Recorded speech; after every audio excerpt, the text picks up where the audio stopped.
In this video, I'm going to teach you how to add wiggle effect in After Effects. It's a very easy process, so make sure to follow along. A wiggle expression in After Effects is a piece of JavaScript code that allows to move, scale, or rotate a layer back and forth in a random fashion. The basic code will include wiggle and then in parentheses two numbers, for example 5 and then 10.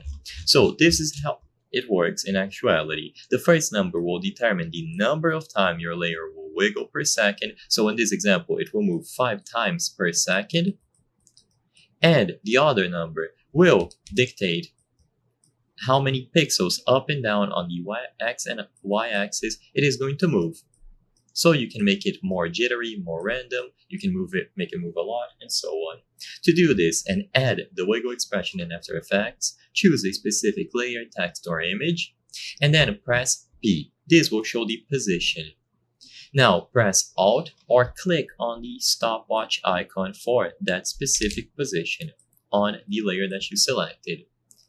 In here, you will be able to type out the wiggle effect. So replace transform.position with wiggle, and then in parentheses, the first number, then a comma, and then the second number, according to the preferences that you want to set up. So an example would be wiggle, and then in parentheses, 5 and 10.